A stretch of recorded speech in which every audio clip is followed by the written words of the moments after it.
Malcolm X fut une lueur d'espoir pour beaucoup durant la période tumultueuse des droits civiques en Amérique. Il était un ardent défenseur de la justice sociale et de l'égalité. Ses paroles ont enflammé le cœur des opprimés.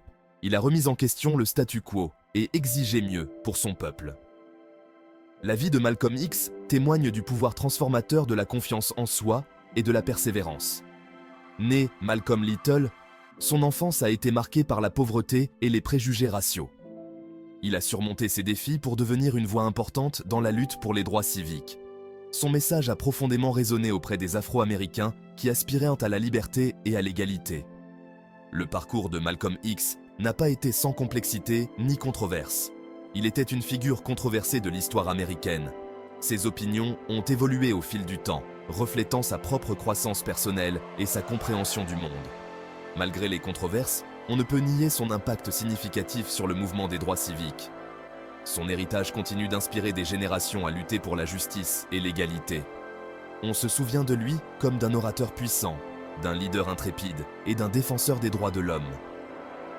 La vie et l'œuvre de Malcolm X restent d'actualité aujourd'hui, nous rappelant l'importance de dire la vérité au pouvoir et de lutter pour une société plus juste et équitable. La jeunesse de Malcolm Little a été marquée par les difficultés et l'instabilité. Né à Omaha, dans le Nebraska, en 1925, Malcolm était l'un des 8 enfants de sa famille. Sa famille a été constamment harcelée par des groupes suprémacistes blancs. Ces groupes étaient menacés par l'activisme de son père au sein de l'Universal Negro Improvement Association. Ce harcèlement a contraint la famille à déménager à plusieurs reprises. Ils cherchaient à échapper à la haine raciale et à la violence. Cependant, leurs efforts se sont avérés vains. La tragédie a frappé alors que Malcolm n'avait que 6 ans. Son père, Earl Little, est mort dans des circonstances suspectes. La cause officielle du décès était un accident. Cependant, beaucoup pensaient qu'Earl Little avait été assassiné par des suprémacistes blancs. Cet événement a eu un impact profond sur le jeune Malcolm. Il a instillé en lui un profond sentiment d'injustice et un désir brûlant de changement. Le traumatisme de la mort de son père a eu un impact dévastateur sur la mère de Malcolm, Louise Little. Incapable de faire face à la perte et au harcèlement continu, elle a subi une dépression nerveuse.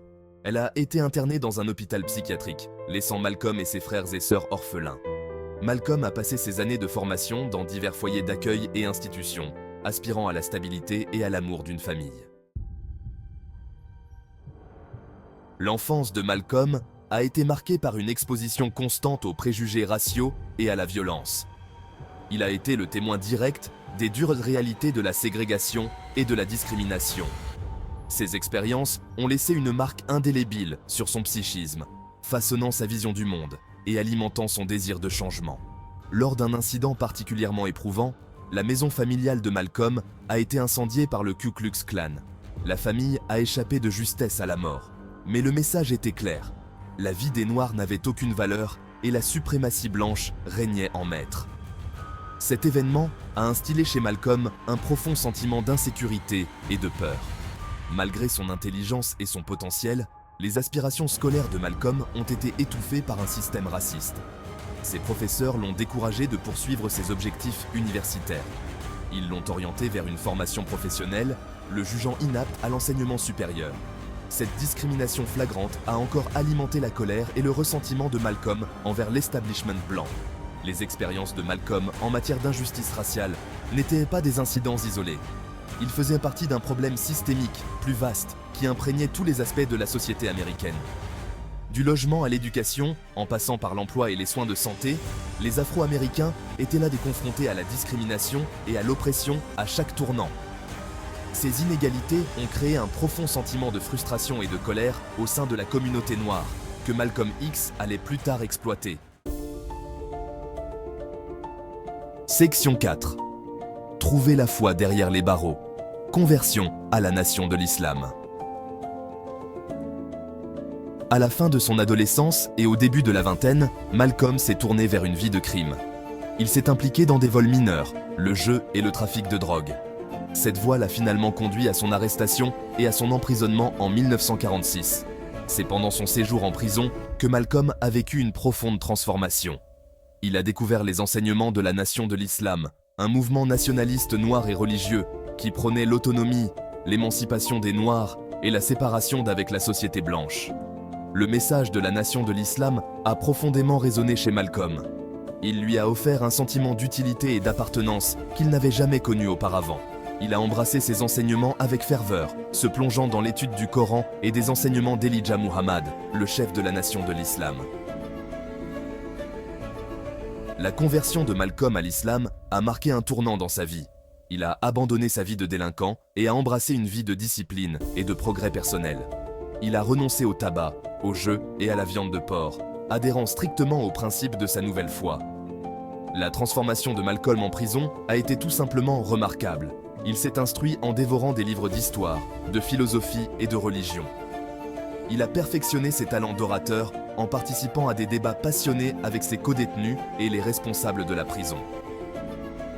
Le séjour de Malcolm en prison a été une période de croissance intellectuelle et spirituelle intense.